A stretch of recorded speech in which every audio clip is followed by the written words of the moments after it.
Pod Gestão, recebendo aqui nos nossos estúdios a Regiane Soldani, aliás, inaugurando essa série de candidatos e candidatas a vereador em Curitiba. Nós sabemos que no dia 6 de outubro é o dia da democracia, dia que nós vamos exercer plenamente o nosso direito ao voto, e é muito importante. Depois não adianta a população reclamar, porque são os vereadores que têm o papel de fiscalizar e cobrar os atos do Poder Executivo. Então nós queremos, com isso, despertar na população, nos servidores públicos, nas categorias de trabalhadores, dos empresários e empreendedores, a necessidade de termos pessoas qualificadas lá no Parlamento Municipal de Curitiba, para que nós realmente possamos ter vereadores representativos. Então, Regiane, primeiramente, seja muito bem-vindo aos nossos estúdios. Paulo, uma honra imensa estar aqui, né, inaugurando, inclusive, né, essa série de... Na realidade, vocês estão trazendo aqui o perfil dos candidatos, né, e explorando isso. Eu acho muito importante isso. As pessoas têm que entender, saber de onde vem, qual é a origem dos candidatos, o que pensa, né, justamente buscando a melhor qualificação para ocupar uma cadeira na Câmara. Muito obrigado pelo convite, Paulo. Regiane, nós que agradecemos, e já começando a primeira pergunta, quem é a Regiane Soldani? Então, Regiane Soldani é uma mulher trabalhadora, né?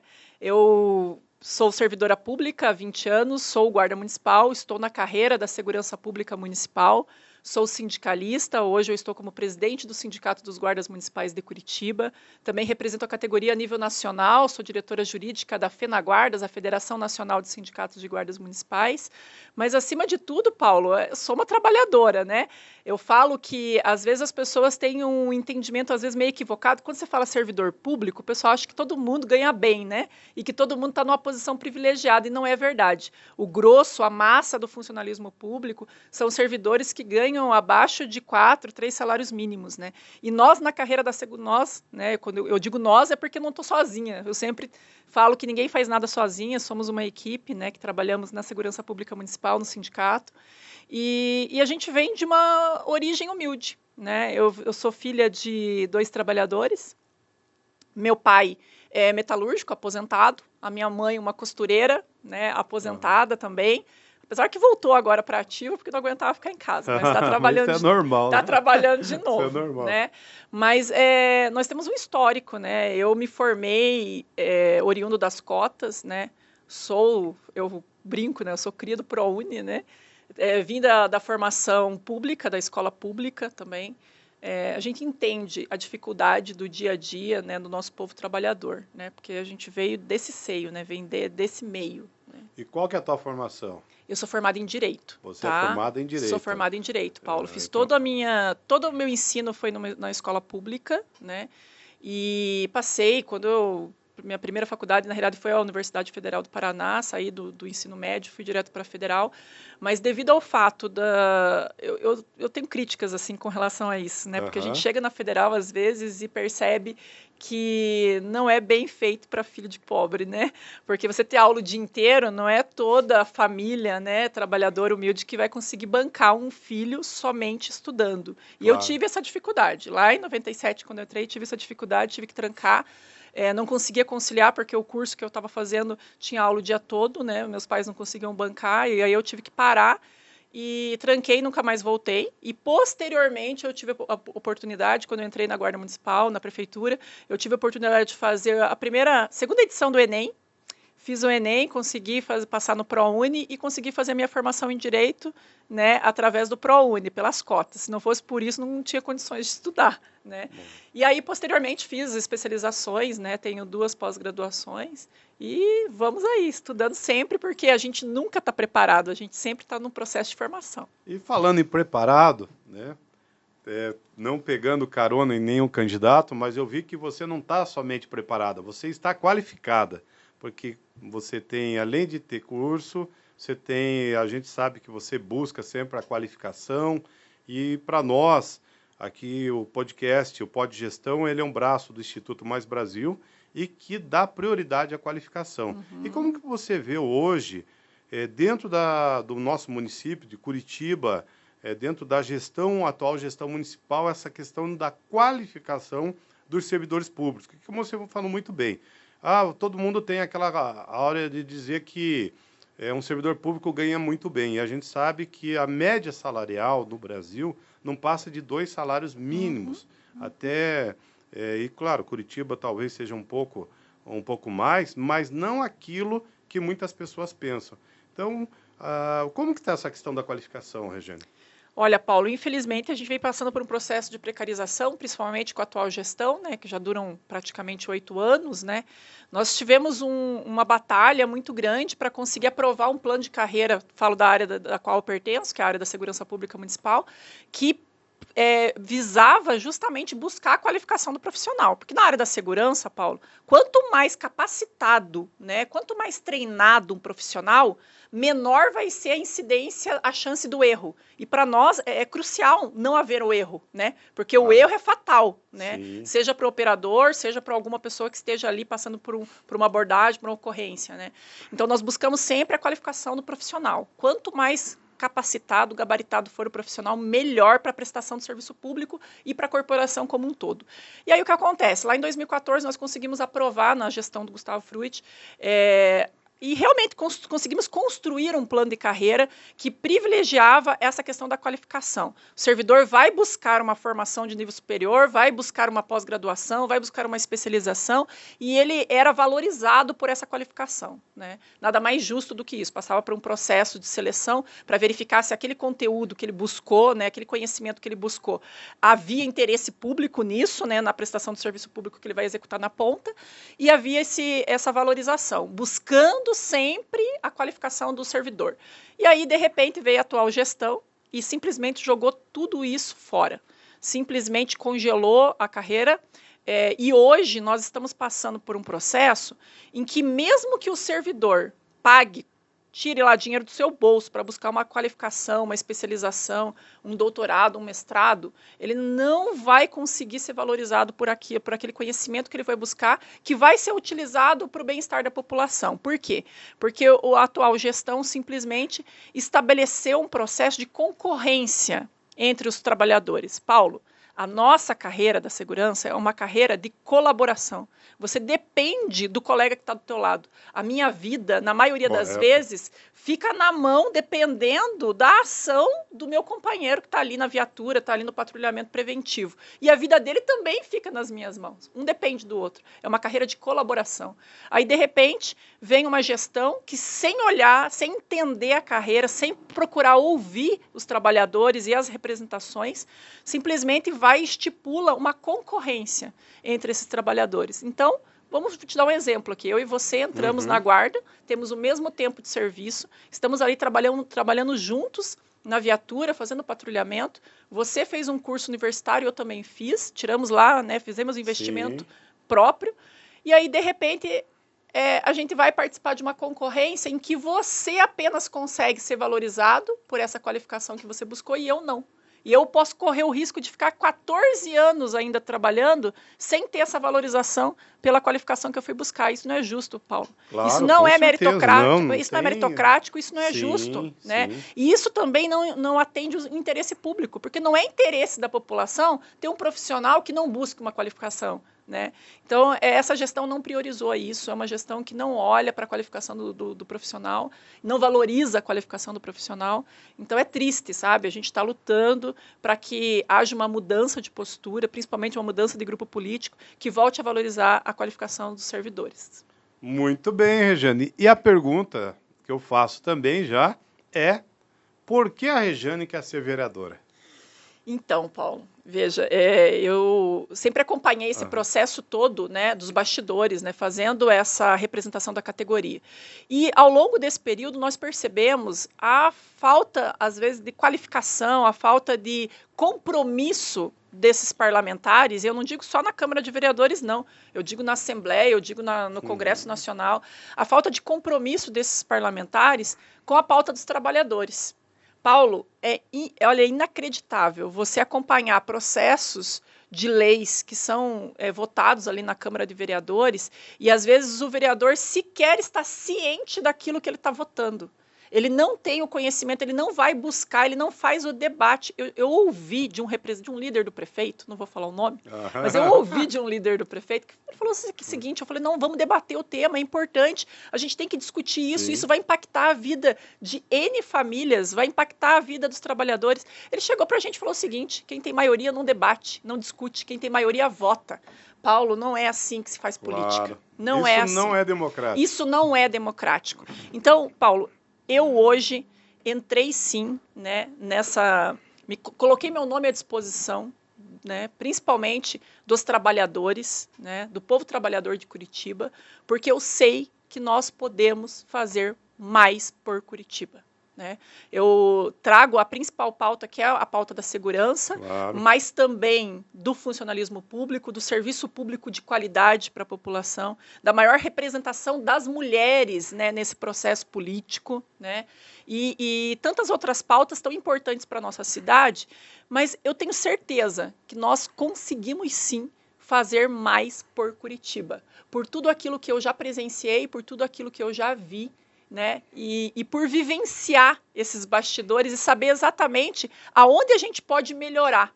Né? Eu tenho certeza que nós conseguimos construir muito mais por Curitiba do que muitos candidatos que estão por aí. Que bom, que bom. Bom, Regiane, e a pergunta também que o nosso podcast ele trata muito, o nosso segmento é um segmento de terceirização. Sim. E nós defendemos a terceirização com responsabilidade. Uhum. E nós sabemos que a atual gestão do município, o próprio governo do estado, tem terceirizado inúmeras áreas. Uhum. Como que você vê essa questão da terceirização? Com preocupação? Porque, como eu digo, não adianta somente terceirizar. Uhum. Quando terceiriza, você tem que ver se tem qualidade o serviço, se tem contrapartidas. Uhum. Hoje, por exemplo, eu estava conversando com um sindicato patronal, cujos trabalhadores terceirizados na área de eletricistas para serviços da Copel. Foi um dado alarmante que chegou para mim, que eu confesso que, não, como não é o sindicato representativo nosso, foram 13 mortes somente agora, no ano de 2024, 13 mortes por eletrocutados, por ter levado o choque. 13. Paraná é campeão no Brasil, infelizmente, nesse dado, nessa estatística de trabalhadores que prestam serviço. E o que foi mais alarmante ainda, desses 13 trabalhadores, os 13 eram de prestadores de serviços. Claro, faltou qualificação, que geralmente dá aquela qualificação de algumas empresas, não era certificado por um Senai da vida, tudo. Sim. E então, a pergunta que eu te faço, como que você vê a terceirização no município? Então, Paulo, nós enxergamos a terceirização, eu enxergo a terceirização com muita cautela, né? Eu acredito que tem áreas, sim, que possam ser terceirizadas, né? Agora, atividade fim do Estado, né, não é uma atividade que possa ser terceirizada. Né? E a gente está enfrentando... Por exemplo, segurança pública. Exatamente. Carreiras típicas de Estado. Né? Serviço, atividade fim, né? Aquilo que está prestando, entregando o serviço público para a população na ponta, não tem como ser terceirizado. E nós temos uma dificuldade muito grande também, e temos que ter responsabilidade com relação a isso, e a atual gestão não teve cautela nesse sentido, que faz um link direto com a questão previdenciária. Né? Claro. Porque a partir do momento que você terceiriza, quando você terceiriza uma atividade, como aconteceu com os professores, em larga medida, com o pessoal da saúde, em larga medida, o que acontece? Esses trabalhadores que entram terceirizados, eles contribuem para o regime geral de previdência, eles não contribuem para o regime próprio de previdência do município. E aí você vai tendo um problema sério, porque esse sistema, o sistema próprio, ele é um sistema que trabalha num pacto geracional, tem que entrar servidores para contribuir no sistema, para que o sistema se sustente. Claro, né? Claro. Você tem que, para manter o equilíbrio financeiro e atuarial. E a partir do momento que você faz essa terceirização de forma desmedida, né, e muitas atividades que foram terceirizadas, você perde o vínculo também entre a comunidade e aquele servidor, né? O servidor ele está ali representando a administração pública. Então você perde o vínculo da comunidade com a administração pública. E isso vai gerar um problema, sim. Existem áreas de atividade meio que podem ser terceirizadas? Claro que sim. Agora, as atividades de carreiras típicas de Estado que entregam serviço público na ponta, eu entendo que não podem ser terceirizadas. E mesmo aquelas que podem ser terceirizadas, elas têm que ser terceirizadas com responsabilidade, Paulo. Tem que dar qualificação para os profissionais, tem que ter, sim, uma estrutura que ampare esses trabalhadores, uma remuneração digna, né? Eu defendo todas as pautas dos trabalhadores e principalmente o fortalecimento dos direitos. Né? Não pode haver precarização, porque muitas das vezes o que acontece? A administração terceiriza, precariza as condições e aquele trabalhador ele vem trabalhar em condições tão precárias, né? Muito piores do que os servidores estavam enfrentando ali, servidores de carreira. Não, e, por exemplo, Regiane, pega lá a convenção coletiva de trabalho da categoria. Tem lá os benefícios, o município, a própria procuradoria, o pregoeiro fez a licitação. Foi o menor preço, uma empresa que nem tem vínculo com o município, com o estado, vem de outros lugares, nada contra, mas desde que cumpra, vem, coloca lá o menor preço, o trabalhador continua ganhando menos, sendo prejudicado e não consegue respeitar esses direitos.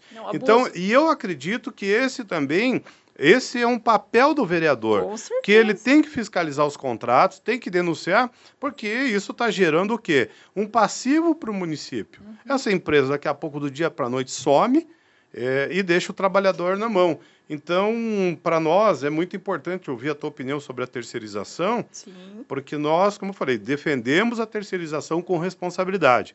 Quando entra nesse campo, para nós, aí vira picaretagem, né? Precarização. Exatamente. E, Paulo, você falou a palavra-chave, fiscalização. O papel do vereador, o principal papel é legislar, o segundo principal papel, que é tão importante quanto, é fiscalizar o Poder Executivo. Né? E a gente vem acompanhando tudo que acontece na Câmara e percebe que muitas vezes a grande maioria, né, da base do governo não fiscaliza nada, né? Não fiscaliza. Né? E aí você vai tendo esse tipo de contrato, esse tipo de precarização das condições de trabalho, não só dos servidores de carreira, mas também dos terceirizados, e não há o acompanhamento do Poder Legislativo, não há fiscalização do Poder Legislativo. Então, nós temos que resgatar o papel de fiscalização. O vereador está ali para fiscalizar. O vereador não está ali simplesmente para chancelar aquilo que o Poder Executivo manda, encaminha para a Câmara. Não está ali para ter cargo dentro da gestão. Não pode, tem que ter liberdade, tem que ter independência para poder fiscalizar o Poder Executivo. E essas condições, né, em que acontecem essas terceirizações, essas precarizações, tem que sim ser fiscalizado pelo vereador. O vereador tem que estar em cima disso para cobrar, porque depois é aquilo que você comentou, vai abrir um passivo, não é interesse do município, não é interesse do contribuinte da administração pública que gere um passivo de precatórios gigantesco para que o município lá na frente tenha que desembolsar. Então, e outra coisa, eu vou mais além, eu acho que nós temos que responsabilizar os servidores que estão lá para fazer esse tipo de contrato, porque as coisas não acontecem apenas pela vontade do chefe do Poder Executivo. Né? Existe uma certa conivência de alguns setores. E a gente tem que passar a responsabilizar, sim. Quem está vendo que aquele processo não poderia ter passado daquela forma, às vezes passa pelo crivo de um júri, com certeza, passa pelo crivo da procuradoria, né? De servidores de carreira, que não podem compactuar com uma coisa dessa. Porque isso vai ferir, sim, os interesses da administração pública, vai ferir, sim, os interesses da comunidade. Ninguém quer ter uma conta de passivo gigantesca lá na frente para pagar. Então, já sana os problemas agora, resolve essa questão agora, faça um contrato prevendo todas as condições de trabalho, né, prevendo respeito às convenções. É importantíssimo isso, o respeito às convenções, para que não gere esse passivo para o município. E os vereadores têm que fiscalizar. Obrigado, Regina. Obrigado até para nos dar essa aula sobre essa questão da fiscalização, e porque é de extrema importância. Nós que eu digo, as entidades de classe, já reclamaram inúmeras vezes para os atuais vereadores, e parece que a maioria faz vista grossa. Não, ficam mudos, né? Não sobem na tribuna, que é o local adequado para fazer as denúncias e cobrar. Não é nem denunciar, mas sim cobrar que o executivo assuma. Uma outra situação que a gente tem visto, seja da situação, candidato a prefeito, ou seja da oposição, que é a tal da Polícia Municipal. E como que é essa história da Polícia Municipal? Quem que encampou essa ideia de Polícia Municipal? E como que funcionaria na prática, Rejane? Porque nós estamos vendo, como falei, entra propaganda eleitoral, é o candidato da situação falando que vai valorizar a questão da segurança pública, da Guarda Municipal, e daqui a pouco vem o da oposição, eu vou estabelecer a Polícia Municipal. Vem o outro candidato, que a gente não sabe se é oposição ou situação, também fala a mesma coisa. Então, explica para os nossos telenautas o que é a Polícia Municipal. Então, Paulo, todos os modelos de sistema de segurança pública que funcionam, né, no mundo, você vai ver lá o modelo europeu é municipalizado, você vai ver o modelo americano é municipalizado, e esses são os principais modelos assim que deram certo, né? Claro que não existe um modelo perfeito, mas é o modelo que mais, né, entregou segurança para a população. Por que Polícia Municipal? Primeiro, a gente tem que entender que a natureza do trabalho da Guarda Municipal na ponta já é esse, né? A gente trabalha no patrulhamento preventivo comunitário. Né? As guardas municipais, elas estão lá no artigo 144 da Constituição, que trata de segurança pública, estão lá previstas no parágrafo 8º. Tá? Em 2014, nós conseguimos aprovar no Congresso Nacional o Estatuto Geral das Guardas, que é a Lei 13022. E lá, sim, estabeleceu atividades, né, estabeleceu competências gerais e competências específicas. E entre as competências específicas está lá, bem claro, patrulhamento preventivo comunitário na proteção das pessoas que utilizam os bens, serviços e instalações no município. Né? As pessoas nascem, crescem no município, vivem no município, as pessoas estão mais próximas do poder público no município. A Guarda Municipal ela já faz esse trabalho. Ocorre que nós precisamos, né, que o poder público, durante muito tempo, se prevaleceu o entendimento equivocado que segurança pública era papel do Estado, mas o Estado ente federado, o Estado do Paraná, por exemplo. E isso é uma leitura equivocada da Constituição, né? Eu sempre bati nessa tecla. Vamos pela hermenêutica, né? Interpretação, né, da letra da lei. E o Estado que está previsto ali, no caput do artigo 144, é o Estado-nação, é o Estado brasileiro, né? Então, aí veio em 2018 a lei do SUSP, que criou o Sistema Único de Segurança Pública no Brasil, que é a Lei 13.675 de 2018, e trouxe essa interpretação, que a gente fala a hermenêutica jurídica do caput do artigo 144, explicando, olha, seguinte, esse Estado que está ali, né, a segurança pública é responsabilidade do Estado brasileiro, que compreende, sim, a União, o Distrito Federal, os estados e os municípios. Isso aí. E aí incluiu ali, de forma taxativa, a Guarda Municipal como integrante operacional desse sistema. A Guarda Municipal pertence ao sistema de segurança pública, é órgão de segurança pública? Sim, tá? E aí, a ideia da Polícia Municipal, na realidade, nada mais é do que reconhecer aquilo que a gente já faz na prática, né? No patrulhamento preventivo, a gente se depara com flagrante delito. No flagrante delito, no flagrante de crime, as autoridades e seus agentes devem agir. Então, é isso que nós fazemos na prática. É reconhecer o trabalho dessa força de segurança pública municipal que está mais próximo da população. E aí, na sequência, vieram várias decisões do STF reafirmando isso. Outros municípios já fizeram, Paulo. Por exemplo, o município de São Sebastião, em São Paulo, já existe polícia municipal já há muito tempo. Agora... então não é uma novidade isso. Não é, na realidade, o que acontece? Os municípios estão cada vez mais... vamos usar um termo da moda, se empoderando na questão da segurança pública, né?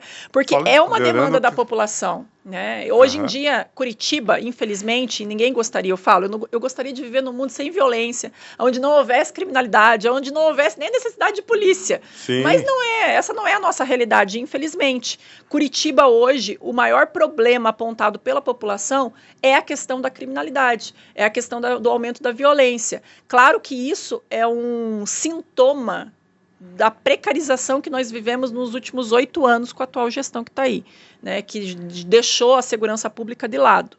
E aí, Outros municípios que já se empoderaram nessa questão da segurança, basta você olhar para a região metropolitana de Curitiba, por exemplo, você vai ver ali inúmeras polícias municipais atuantes. Só que ainda não tem ali a nomenclatura, né? Entendi. Não tem a nomenclatura de polícia municipal, mas na prática já faz o trabalho. O que nós estamos buscando é o que Belo Horizonte está fazendo agora também. A primeira capital que está lá realmente transformando a sua guarda municipal em polícia municipal. É o reconhecimento do trabalho que os guardas já fazem hoje em prol do cidadão e empoderando essa guarda municipal para poder sim trabalhar de forma mais efetiva na segurança do munícipe. Paulo, porque é muito mais importante você guardar uma vida, né, fazer a segurança da pessoa do que do tijolo, do que do banco da praça, né, Paulo? As pessoas estão vivendo ali nas praças, nas ruas, nos equipamentos públicos. É a questão do cuidado, né? Entre o afeto e o concreto. Exatamente, exatamente. Cuidar das pessoas. Quer ver um dado, Paulo? A URBS, durante um longo tempo ali de 2016, 2015, 2016 e 2017, estava tendo muito problema de assalto à estação Tubo. Eu vou dar um exemplo dessa falta de cuidado. Assalto à estação Tubo, assalto aos cobradores, né? Assalto ali fazendo com que a arrecadação da URBS diminuísse. Então a URBS tinha um problema. Nessa época nós tínhamos o serviço de proteção da Guarda Municipal exclusiva ao transporte coletivo. Eram equipes que faziam patrulhamento preventivo no eixo do transporte coletivo, justamente para tentar diminuir, né, esse número de crimes ali, de assaltos às estações Tubo. O que aconteceu? A URBS tirou o dinheiro de circulação, porque começou a diminuir o dinheiro de circulação para tentar resolver o problema. Com isso, desativou essas equipes. Essas equipes deixaram de existir. Paulo, o que aconteceu? A criminalidade migrou. Não assaltava mais os cofres da URBS. Não assaltava mais a estação Tubo. E agora está assaltando quem? O trabalhador. O trabalhador. O povo trabalhador que está lá sendo assaltado, está sendo furtado, está sendo roubado, está sendo importunado sexualmente. E agora inauguraram, né, uma nova modalidade que, infelizmente, vitimou 2 pessoas ao longo de 2024. Esfaqueamento dentro do transporte coletivo. Então, é um exemplo que eu te dou da falta de cuidado com a população, com o povo. Cuidou, sim, da questão da arrecadação, né? Sim. Mas deixou de lado o povo. O povo que está pagando a maior tarifa no transporte coletivo entre as capitais e ainda está sendo assaltado, ainda está sendo, né, vitimizado em diversas outras formas, porque a gente tem muita subnotificação, as pessoas às vezes são assaltadas, são importunadas e não vão fazer o registro. Então, é isso que a gente quer resgatar com a Polícia Municipal, né? Mostrar que nós podemos, sim, cuidar do povo curitibano. Não é só do patrimônio, né, do banco da praça, do ônibus, mas também das pessoas. Nós temos que ter esse olhar para as pessoas. E nós podemos fazer mais pela segurança de Curitiba, Paulo. Muito bem, Regiane. Eu sempre falo, quando a conversa é boa, ela flui e o tempo passa, né? Passa. E o nosso tempo está esgotando, Regiane, mas é muito bom poder ouvir quem entende realmente de segurança pública, da questão especificamente do nosso município, que é a Guarda Municipal, da questão de contratos. Então, eu desejo sucesso a você, Regiane. Desejo que realmente, a partir de 1º de janeiro de 2025, nós possamos ter pessoas do teu gabarito, da tua qualificação, lá na Câmara Municipal, principalmente, né, por reunir todas as questões, mas questão do empoderamento feminino. Hoje eu estava vendo uma matéria nas redes sociais de um CEO de uma empresa aí, ele falando o seguinte: olha, como que a mulher não serve para ser CEO, ou seja, para ser chefe de uma grande corporação, porque ela tem casa para criar, tem filho.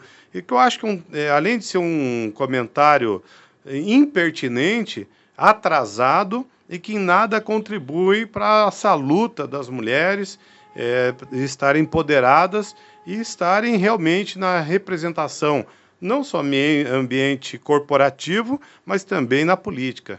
Então, para nós, é de extrema importância ver mais mulheres na política, mulheres com qualidade, que possam trazer o bom debate e fiscalizar principalmente os atos do Poder Executivo. Então, para suas considerações finais, fica aberto os microfones aí.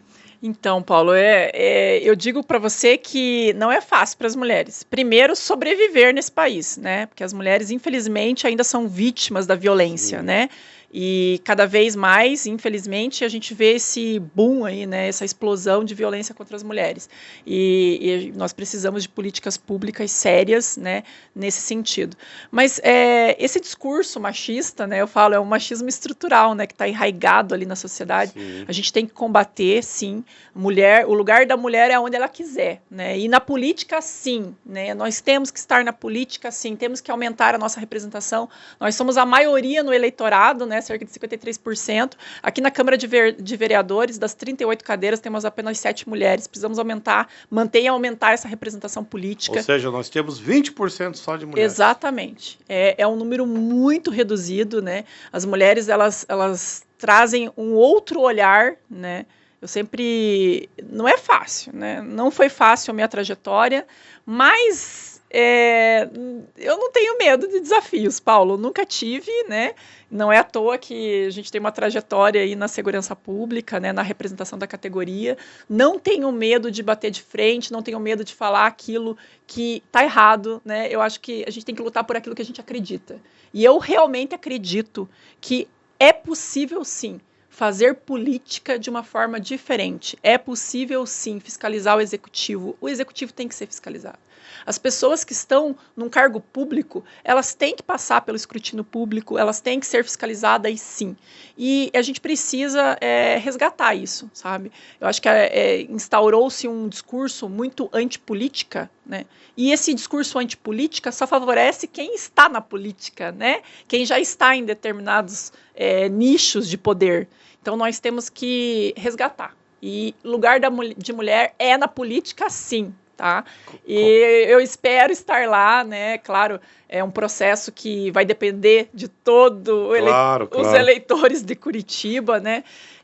Conto com o apoio, né, de pessoas que pensam assim como eu, que a gente pode sim reinventar essa forma de fazer política. Precisamos de pessoas qualificadas. E se tudo der certo e eu estiver lá em 1º de janeiro, Paulo, pode ter certeza que a gente vai fiscalizar o executivo, porque esse é um dos principais papéis de um vereador. Não é ficar fazendo conchavo, não é para ficar tendo cargo no executivo, não é para não ser independente. Nós temos sim que fiscalizar os atos, porque lá eles estão tratando de dinheiro público, né? E é um dinheiro, não é um dinheiro que não tem dono, é um dinheiro nosso. Né? É um dinheiro nosso, é um dinheiro meu, é um dinheiro seu, é um dinheiro de todos os contribuintes. E nós temos que fiscalizar. Qual o número? 40123. 40123.